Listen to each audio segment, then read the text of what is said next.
পোলাপান বেশি হাসাহাসি করলে অনেক মুরব্বীরা দেখবেন বলে, এই তোর কপালে কোনো দুঃখ আসতেছে রে, ঠিক না?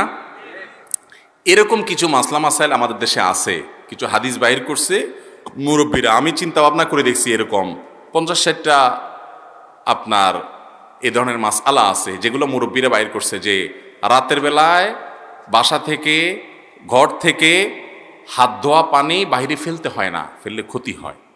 শুনছেন না এটা? তারপরে রাতের বেলা নখ কাটা ঠিক না, এটা ভালো না, এটা ক্ষতি হয়। তারপরে আপনার এই যে যেটা আছে কি, বেশি বেশি হাসলে বিপদ আসে। এগুলো যারা বাহির করছে আমার মনে হয় ওনাদের একটা নেক উদ্দেশ্যে ওনারা এগুলো বাহির করছে। এগুলো কোরআন হাদিসের কথা না, এগুলো সব ভুয়া কথা, মানুষে বানানো কথা। এই মানুষে বানানো কথাটা কেন বানাইছে আমি চিন্তা করছি। আমার কাছে মনে হলো এটা বানানোর উদ্দেশ্য হলো যে ধরেন পোলাপান অতিরিক্ত হাসাহাসি করে, এটা তো ভালো জিনিস না। হাসবে মানুষ, কিন্তু অতিরিক্ত হাসাহাসি করা তো ভালো জিনিস না। ওইগুলোকে থামানোর জন্য একটা জাল হাদিস বানায় নিছে যে বেশি হাসলে কিন্তু কান্দা লাগবে, যাতে করে ভয় করে তারা হাসাটা কমায় দেয়। বাসার বাইরে খাবারের পরে আপনি প্লেটে হাত ধোয়া পানি জম করে বাইরে ফেলে দিলেন, কারোর গায়ে পড়তে পারে, দেখে শুনে ফেলানো দরকার। রাতে অন্ধকার দেখা যায় না, এখন না এত বিদ্যুৎ, তখন তো এত বিদ্যুৎ ছিল না, লাইট টাইট ছিল না। এই জন্য মুরব্বীরা যাতে কারোর ক্ষতি না হয় যেন একটা হাদিস জাল বানায় নিছে।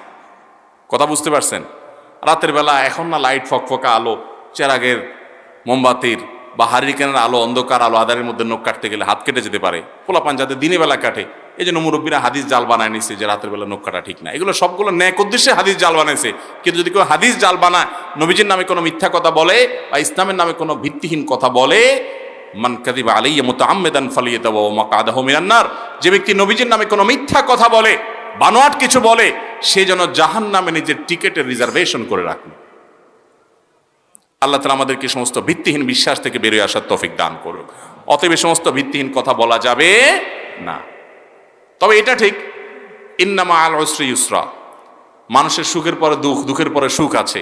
বেশি হাসাহাসি করতেছেন, এরপরে একটু অসুবিধা হলেও হতে পারে, কিন্তু সেটাকে হলফ করে বা এভাবে নিশ্চিত করে বলার কোনো কারণ নাই। অতএব এগুলো করবো না। আর বাম চোখ লাফানোর ব্যাপারটা, বাম চোখ লাফাইলে কি হয়? বিপদ আসে। ডাইন হাত চুলকালে কি হয়? টাকা আসে। বাম হাত চুলকালে কি হয়?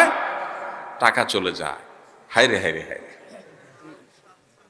ভাই, বাম চোখ আর ডান চোখ যত চোখ লাফাক, অতিরিক্ত লাফালাফি করলে আপনি ডাক্তারের কাছে যাবেন। এখানে ডাক্তারের কাছে গেলে ডাক্তারের ফি লাগবে, এই টাকা খরচ হবে, এই তো বাম চোখ লাফালে আপনার বিপদ আসবে। এটা ভিত্তিহীন শিরকপূর্ণ কথা। ইমানদার এই সমস্ত ফালতু কথা বিশ্বাস করবে। এখন মুশকিল হলো, আপনি জানেন এটা ভিত্তিহীন বুয়া, তারপরে যদি বাম চোখটা লাফালাফি শুরু করে দেয়, অনেকে বলে যে ভাই তখন কিন্তু একটা ভয় আসে, রে না জানি কোন বিপদ আসতেছে। বিশ্বাস করে এটা ভুয়া, তারপরে ওই যে এমন ভাবে গেঁথে গেছে যে শয়তান তার মধ্যে ওয়াসওয়াসা সৃষ্টি করে।